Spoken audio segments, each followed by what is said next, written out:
Hello student, ये हमारा lecture 3 है क्लास 8 के लिए चैप्टर 1 रेशनल नंबर। इस लेक्चर में हम लोग एक्सरसाइज 1B को सॉल्व करेंगे।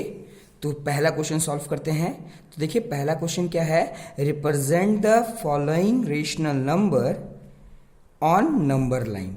मतलब दिए गए जो रेशनल नंबर हैं इन्हें हमें नंबर लाइन पर प्लॉट करना है। ठीक है, तो इस तरह के क्वेश्चंस को कैसे सॉल्व करेंगे, कुछ रेशनल नंबर के फॉर्म में दिखाई दे रहा है और कुछ मिक्स्ड फ्रैक्शन के रूप में दिखाई दे रहा है। तो इस तरह के क्वेश्चंस को कैसे हम लोग नंबर लाइन में प्लॉट करेंगे इसमें समझेंगे। तो चलिए समझते हैं। तो देखिए पहला क्वेश्चन जो है वो है 2/3। इसका मतलब कि ये जो रेशनल नंबर है ये पॉजिटिव है, यानी न्यूमरेटर में भी पॉजिटिव का साइन है और डेनोमिनेटर में भी पॉजिटिव का साइन है। अगर डेनोमिनेटर में नेगेटिव का साइन होता तो इसको स्टैंडर्ड फॉर्म करके हम क्या करते, न्यूमरेटर में माइनस कर लेते। लेकिन जो दिया गया क्वेश्चन है वो है 2/3। अब इसे हमें नंबर लाइन पर प्लॉट करना है। तो कैसे करेंगे, सबसे पहले हम एक लाइन खींचेंगे। ठीक है, एक लाइन लेंगे और इस लाइन पर हम लोग नंबर प्लॉट करेंगे। कैसे नंबर प्लॉट करेंगे, पहले तो हम मार्क कर लेंगे 0। ठीक है, पहले मार्क कर लेंगे 0। अब हम लोग ये देखेंगे कि डेनोमिनेटर क्या है। डेनोमिनेटर यहां पर 3 है। इसका मतलब कि 0 के राइट हैंड साइड में पॉजिटिव इंटीजर जाएगा, यानी पॉजिटिव रेशनल नंबर लेंगे हम लोग, और 0 के RHS के तरफ हम लोग नेगेटिव रेशनल नंबर लेंगे। तो अगर हम RHS की बात करें तो हम लोग लेंगे 1/3, 2/3, 3/3, 3/3 1 के बराबर है, 4/3, 5/3, 6/3, 6/3 अगर काटें तो 2 आ जाएगा। इसका मतलब ये जो हमारा इंटरवल होगा उसका डिस्टेंस सेम होना चाहिए। जैसे हम लोग RHS की तरफ किए उसी तरह LHS की तरफ भी करेंगे। -1/3, -2/3, -3/3 क्या होता है, 1 के बराबर होता है, लेकिन ये क्या होगा, -1 होगा इस बार। -4/3, -5/3 और -6/3 जो होगा वो -2 के बराबर होगा। और एक बात याद रखिएगा, इन सबका जो डिस्टेंस होगा वो सेम होना चाहिए। अब आपको ये समझना है कि यहां पर 3 क्यों लिए। तो जो डेनोमिनेटर में, अगर डेनोमिनेटर में 4 रहता तो हम लोग लेते 1/4, 2/4, 3/4, 4/4, और 4/4 क्या होता है, 1 के बराबर है, तो वो 1/4 लिख सकते हैं। तो उसी तरह स्केल लिख लेंगे कि 1 small division equal to 3 unit. ठीक है, जो डेनोमिनेटर में रहेगा वही स्मॉल यूनिट को इक्वल टू 3 यूनिट लिख लेंगे। अब जिस तरीके से नंबर लाइन हम लोग लिख लिए, लेकिन हम लोग को प्लॉट करना है 2/3। तो देखिए 2/3 पॉजिटिव है, इसका मतलब हम लोग 0 के RHS की तरफ देखेंगे, क्योंकि RHS में हम लोग को पॉजिटिव साइन मिलता है। तो ये देखिए 1/3, ये रहा 2/3, और इस 2/3 को हम लोग क्या करेंगे, सर्कल कर लेंगे, हाईलाइट कर लेंगे और इसमें कोई भी लेटर डिनोट कर देंगे। तो इस तरीके से पहला जो 1 का A है वो सॉल्व हो जाएगा। चलिए 1 का F सॉल्व करते हैं। तो 1 के F में देखिए मिक्स्ड फ्रैक्शन की तरह दिया हुआ है, -1 3/7। तो सबसे पहले तो हमें इसे क्या करना होगा, इसे हमें इम्प्रॉपर करना होगा। तो कैसे इम्प्रॉपर होगा, हम लोग क्या करेंगे, इस 1 को 7 से मल्टीप्लाई करेंगे और 3 से प्लस करेंगे। हम लोग लोअर क्लास में पढ़े हैं कि कैसे मिक्स्ड फ्रैक्शन को इम्प्रॉपर किया जाता है। तो देखिए मैंने यहां पर बनाया भी है कि 1 को 7 से मल्टीप्लाई कर रहे हैं और 3 से प्लस कर रहे हैं। तो 1 7 जो 7 और 7 + 3 = 10, और ये माइनस का साइन कैरी हो जाएगा। तो अब आ गया हमारे पास -10/7। मतलब ये जो रेशनल नंबर है ये नेगेटिव है। तो इसको किस तरीके से सॉल्व करेंगे, एक नंबर लाइन लेंगे, एक नंबर लाइन, और उस नंबर लाइन के बीच में हम क्या करेंगे, एक 0 डिनोट कर देंगे, पॉइंट आउट कर देंगे। ठीक है, अब हम क्या करेंगे कि RHS के तरफ पॉजिटिव रेशनल नंबर लिखेंगे और LHS के तरफ नेगेटिव रेशनल नंबर लिखेंगे। तो ये कैसे होगा, क्योंकि डेनोमिनेटर में 7 है तो हम लिखेंगे 1/7, 2/7, 3/7, 4/7, 5/7, 6/7, 7/7 एंड सो ऑन, ऐसे आगे बढ़ते चले जाना है। उसी तरह क्योंकि ये माइनस है तो हम लोग को माइनस दिखाना ज्यादा जरूरी था। ठीक है, तो अब क्या करेंगे, LHS की तरफ यहीं से स्टार्ट करेंगे, 0 के जस्ट बाद ही स्टार्ट करेंगे, -1/7, -2/7, -3/7, -4/7, -5/7, -6/7, -7/7 किसके बराबर होगा, क्योंकि 7 7 कट गया तो आ गया -1। ठीक है, अब आगे बढ़ते हैं, -8/7, -9/7, -10/7, -11/7, -12/7, मतलब जितना भी दिया रहेगा उससे थोड़ा सा हम लोग आगे चले जाएंगे। अब अगर हम लोग इस नंबर लाइन पर देखें तो ये 0 के LHS के तरफ हम लोगों को -10/7 कहां मिल रहा है, तो ये देखिए 9, -9/7 के बाद, यानी -10/7, यही हमारा आंसर हो गया। इसको हम लोग हाईलाइट कर लेंगे और किसी भी लेटर से इसको डिनोट कर देंगे। तो इस तरीके से हमारा क्वेश्चन नंबर 1 सॉल्व हो जाएगा। बचा हुआ जितने भी क्वेश्चन है वो आप सॉल्व कीजिएगा और जो भी डाउट होगा वो कमेंट करके आप पूछ लीजिएगा। चलिए क्वेश्चन नंबर 2 सॉल्व करते हैं। तो क्वेश्चन नंबर 2 में क्या है, find 7 rational number between -5 and -2, मतलब कि हमें 7 रेशनल नंबर फाइंड आउट करना है, ढूंढना है, किनके बीच में, -5 और -2 के बीच में, मतलब -5 और -2 के बीच में ऐसे 7 रेशनल नंबर, 7 रेशनल नंबर को हमें फाइंड आउट करना है। तो इस तरह के क्वेश्चन को कैसे सॉल्व करेंगे, तो देखिए इस तरह के क्वेश्चन को सॉल्व इस प्रकार से करते हैं। सबसे पहले हम लोग देखेंगे कि ये जो -5 था वो तो रेशनल नंबर के फॉर्म में नहीं था, क्योंकि हम लोग पढ़े हैं कि रेशनल नंबर p/q के फॉर्म में होता है। तो पहले इस -5 को हम रेशनल नंबर के फॉर्म में लिखेंगे। तो कैसे करेंगे, बस नीचे में 1 डाल देंगे, क्योंकि नीचे कुछ नहीं है तो हम लोग 1 मानते हैं। तो ये क्या हो जाएगा, -5/1। उसी तरह -2, ये भी एक रेशनल नंबर के फॉर्म में नहीं है, तो सबसे पहले क्या करेंगे, इसे रेशनल नंबर के फॉर्म में रखेंगे। तो रेशनल नंबर के फॉर्म में रखने के लिए क्या करना होगा, बस नीचे 1 लिख देना होगा। तो देखिए मैंने यहां पर लिखा है -2/1, मतलब अब हमारे पास जो रेशनल नंबर आ गया 2, वो हो गया -5/1 और -2/1।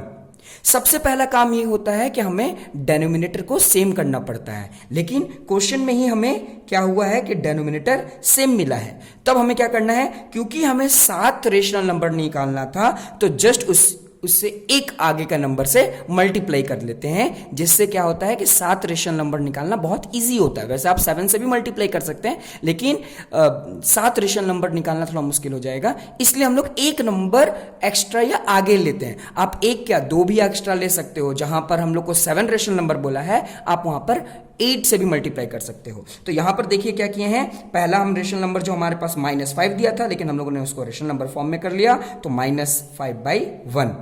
और दूसरा जो दिया हुआ था -2, उसको हम लोगों ने रेशनल नंबर के फॉर्म में लिख लिया, जिसको बोलेंगे -2/1। इन दोनों को मैंने लिख लिया। अब यहां पर मैंने क्या किया है कि न्यूमरेटर और डेनोमिनेटर दोनों में 8 मल्टीप्लाई किया है। जैसा भी मैंने बताया कि 7 रेशनल नंबर हम लोग को निकालने के लिए या फाइंड आउट करने के लिए बोला गया था, तो 7 बोला गया था, तो 7 से 1 या 2 या 3 ज्यादा से मल्टीप्लाई करते हैं। यानी अगर 7 रेशनल नंबर बोलेगा तो आप 8 से मल्टीप्लाई कर लीजिए, या 9 से मल्टीप्लाई कर लीजिए, या 10 से मल्टीप्लाई कर लीजिए। बस जितना भी रेशनल नंबर बोलेगा उनसे 1, 2 या 3 एक्स्ट्रा नंबर से आप मल्टीप्लाई कर लीजिए, जिससे आपको 7 रेशनल नंबर या 8 रेशनल नंबर या जितना भी रेशनल नंबर वो बोलेगा वो निकालना बहुत इजी हो जाएगा। तो इस क्वेश्चन में हमें 7 रेशनल नंबर निकालने बोला गया था, इसलिए हम लोगों ने 8 से मल्टीप्लाई किया। तो न्यूमरेटर में भी 8 से मल्टीप्लाई कर रहा हूं और डेनोमिनेटर में भी, ठीक है। तो -5 को जब 8 से मल्टीप्लाई करेंगे तो आ जाएगा -40, और 1 को जब 8 से मल्टीप्लाई करेंगे तो आ जाएगा 8। सिमिलरली जो हमारे पास दूसरा रेशनल नंबर था -2/1, इसमें भी क्या करेंगे, क्योंकि 8 रेशनल नंबर निकालना था, इसमें भी हम लोग 8 से ही मल्टीप्लाई करेंगे। ऊपर वाले जितने रेशनल नंबर से जितना से मल्टीप्लाई कर रहे हैं, नीचे में भी उसी से ही मल्टीप्लाई करेंगे, यानी 8 से ही। तो न्यूमरेटर और डेनोमिनेटर दोनों में 8 मल्टीप्लाई कर रहे हैं। तो -2 को जब हम लोग 8 से मल्टीप्लाई करेंगे आएगा -16, और जब 1 को 8 से मल्टीप्लाई करेंगे तो आ जाएगा 8। यानी अब हमें आराम से -40/8 और -16/8 के बीच में 7 रेशनल नंबर निकालना आसान हो गया, क्योंकि -5 और 2 के बीच में रेशनल नंबर निकालना मुश्किल होता, इसलिए हम लोगों ने इस तरीके से रेशनल नंबर को निकाला। तब अब हम क्या कर सकते हैं, अब हम इसे रेशनल नंबर के फॉर्म में लिख सकते हैं। तो यानी अब हम लोग ये लिखेंगे कि -40/8 -39/8 -38/8 -37/8 -36/8 एंड सो ऑन। कहां तक जाएगा, -16/8 तक जा सकता है। लेकिन क्वेश्चन में हमें 7 रेशनल नंबर निकालने बोला गया था, इसलिए हम लोग सिर्फ 7, 1 2 3 4 5 6 और ये रहा 7, 7वां रेशनल नंबर ये है, यानी हम लोग यहीं तक लिखेंगे। एक बात ध्यान दीजिएगा, क्योंकि रेशनल नंबर निकालने बोला गया था कि 5 और 2 के बिटवीन, मतलब बीच में, इसका मतलब ये 5 को इंक्लूड नहीं करेंगे और इस -2 को इंक्लूड नहीं करेंगे। तो उसी तरह इस -40/8 और -16/8 को इंक्लूड नहीं करेंगे, इसलिए देखिए मैंने इस -40/8 को काउंट नहीं किया। अब उसके बाद जितने भी रेशनल नंबर होंगे इस -48/8 से लेकर -16/8 तक, मतलब कि आपको -40 से लेकर के -16 के बीच में जितने भी नंबर आ रहे हैं उनमें से कोई भी आप 7 रेशनल नंबर को दिखा सकते हो। इस तरीके से ये क्वेश्चन सॉल्व हो जाएगा। चलिए क्वेश्चन नंबर 3 सॉल्व करते हैं। तो क्वेश्चन नंबर 3 में लिखा हुआ है फाइंड 10 रेशनल नंबर, मतलब हमें कितना रेशनल नंबर निकालना है, 10 रेशनल नंबर निकालना है, किनके बीच में, -3/2 एंड 5/3।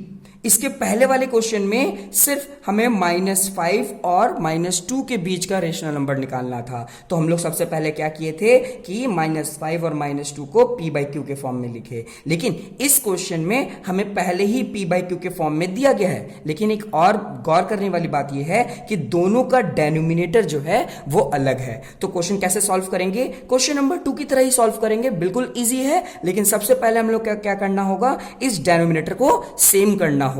तो किस तरीके से करेंगे, चलिए देखते हैं। इस क्वेश्चन को कुछ इस तरीके से सॉल्व करेंगे। तो देखिए हम लोग सबसे पहले ये देख रहे हैं कि -3/2 एंड 5/3 के बीच में 10 रेशनल नंबर निकालना है। तो सबसे पहले हम लोग क्या करेंगे कि इन दोनों का डेनोमिनेटर सेम करेंगे। तो यहां पर डेनोमिनेटर है 2 और यहां डेनोमिनेटर है 3। तो सबसे पहले इन दोनों का डेनोमिनेटर का हम एलसीएम निकालेंगे, यानी एलसीएम ऑफ 2 एंड 3। तो LCM of 2 and 3 will be 6, मतलब कि 2 और 3 का अगर एलसीएम निकालेंगे तो 6 आ जाएगा। यानी 6 एक ऐसा फैक्टर है इन दोनों ही टेबल का जिसमें 6 आता है। तो हम क्या करेंगे, पहले पहला लिख लेंगे रेशनल नंबर -3/2 और दूसरा लिख लेंगे 5/3। ये देखिए, अब दोनों के डेनोमिनेटर में हम लोग जानते हैं कि कॉमन 6 ऐसा नंबर है जो दोनों में आता है। तो हम लोग डेनोमिनेटर में पहले 6 लिख लेंगे। अब हम लोग ये देखेंगे कि 2 का टेबल में कितनी बार, यानी कितने टाइम्स में 6 आता है। तो 2 3 जा 6, यानी 2 के टेबल में 3 टाइम्स में 6 आता है। तो यहां पर हम 3 लिख दिए। अगर नीचे 3 लिखे हैं तो ऊपर भी 3 ही लिखेंगे। तो अब क्या हो जाएगा, -3 में अगर 3 इंटू करेंगे तो हो जाएगा -9, यानी पहला क्लियर हो गया। दूसरा देखते हैं -5/3 है। तो ये 5/3 में क्या करना है कि ये जो डेनोमिनेटर 3 है, अब हमें देखना है कि ये 6 कैसे हो रहा है। तो 3 के टेबल में 6 आता है 2 टाइम्स में, तो हम क्या करेंगे, 2 से मल्टीप्लाई करेंगे। अगर नीचे 2 से मल्टीप्लाई किए हैं तो ऊपर भी 2 से ही मल्टीप्लाई करेंगे। तो 5 2 जा 10 हो गया। यानी अब हमें क्या हुआ कि सेम डेनोमिनेटर वाले 2 रेशनल नंबर मिल गए। अब हम इन दोनों के बीच में जितना चाहें उतना रेशनल नंबर निकाल सकते हैं। क्योंकि इस क्वेश्चन में 10 रेशनल नंबर निकालने बोला गया था, इसलिए हम लोग 11 से मल्टीप्लाई करेंगे। देखिए -9/6 को मैंने यहां लिख दिया और 10/6 को मैंने यहां लिख दिया, क्योंकि इन दोनों का डेनोमिनेटर सेम हो गया था। अब इन दोनों ही रेशनल नंबर में मैंने क्या किया, 11 से मल्टीप्लाई कर दिया, क्योंकि हमें 10 रेशनल नंबर निकालने बोला गया था। तो मैंने 11 से मल्टीप्लाई कर दिया। तो 9 को जब 11 से मल्टीप्लाई करेंगे तो आएगा 99, और 6 को जब 11 से मल्टीप्लाई करेंगे तो आएगा 66। उसी तरह दूसरा रेशनल नंबर जो 10/6 है, तो 10 में अगर 11 मल्टीप्लाई करेंगे तो आएगा 110, और 6 में अगर 11 मल्टीप्लाई करेंगे तो आएगा 66। यानी इस -99/66 और ये प्लस 110/66 के बीच में जितने भी नंबर हैं वो सब रेशनल नंबर इन दोनों के बीच में लाई करते हैं। तो अब हम इन दोनों के बीच का नंबर यानी इस नेगेटिव से हम लोग वो पॉजिटिव मतलब नेगेटिव 99 से हम पॉजिटिव 110 के बीच में जितने भी नंबर आते हैं वो सब रेशनल नंबर हैं और उन्हें हम उनमें से किसी भी नंबर को हम लोग प्लॉट कर सकते हैं। तो क्योंकि इन दोनों के बिटवीन का बात किया गया है इसलिए -99/66 नहीं लेंगे और उसके बाद 10 रेशनल नंबर जैसे मैंने यहां पर दिखाया है कि -98, -97, 96, 95 ये माइनस में हम लोग रेशनल नंबर बाय 66 करके लिखते चले जाएंगे और जब तक हमारे 10 रेशनल नंबर नहीं हो जाता तब तक हम लोग लिखते चले जाएंगे। तो ये देखिए 1 2 3 4 5 6 7 8 9 10 यहां तक हमारा 10 रेशनल नंबर हो गया और इस तरीके से क्वेश्चन नंबर 3 भी हमारा सॉल्व हो जाएगा। चलिए क्वेश्चन नंबर 4 सॉल्व करते हैं। क्वेश्चन नंबर 4 में है find 3 rational number between -2 and 0 मतलब -2 और 0 के बीच में 3 रेशनल नंबर हमें फाइंड आउट करना है, पता लगाना है। तो हम लोग किस तरीके से सॉल्व करेंगे? तो देखिए इस तरीके से सॉल्व करेंगे कि पहले तो ये जो -2 और 0 है इन दोनों को हम रेशनल नंबर के फॉर्म में लिखेंगे यानी p/q के फॉर्म में लिखेंगे। तो इस -2 को हम -2/1 के फॉर्म में लिख लिए तो ये एक रेशनल नंबर हो गया और 0 को हम 0/1 के फॉर्म में लिख लिए यानी ये एक रेशनल नंबर हो गया। क्योंकि इन दोनों के बीच में 3 रेशनल नंबर निकालना था इसलिए इन दोनों ही रेशनल नंबर जो कि यहाँ पर देखिए हम लोगों ने लिख लिया है -2/1 और 0/1 इन दोनों ही रेशनल नंबर में हम लोगों ने 4 से मल्टीप्लाई किया है। न्यूमरेटर और डिनोमिनेटर में 4 से मल्टीप्लाई किया है क्योंकि इन दोनों के बीच में 3 रेशनल नंबर निकालना था। तो पहला वाला जो रेशनल नंबर था -2/1 इसमें भी हम लोगों ने न्यूमरेटर डिनोमिनेटर दोनों में ही 4 मल्टीप्लाई कर लिया।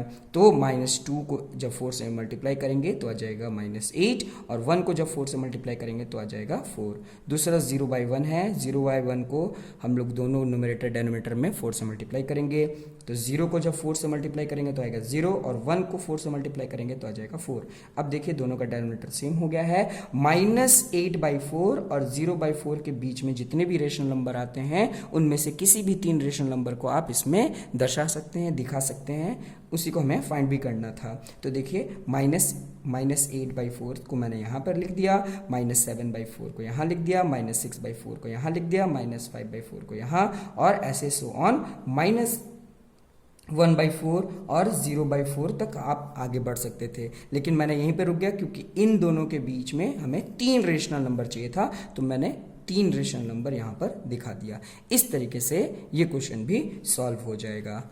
आप अगर इस पूरे एक्सरसाइज को देखेंगे तो ये पूरे के पूरे एक्सरसाइज में इस तरह के ही रेशनल नंबर निकालने हैं। जैसे क्वेश्चन नंबर 5 को देखिए, इसमें से 6 रेशनल नंबर निकालना है। क्वेश्चन नंबर 6 में देखिए 8 रेशनल नंबर निकालना है। क्वेश्चन नंबर 7 में देखिए इसमें 14 रेशनल नंबर निकालना है। तो जिस तरीके से मैंने 2, 3 और 4 बताया है उसी तरीके से 5, 6, 7 भी बनेगा। आप बिल्कुल घर में बैठ के बनाने की कोशिश कीजिए और किसी भी तरह का डाउट होता है तो आप कमेंट करके पूछ लीजिए।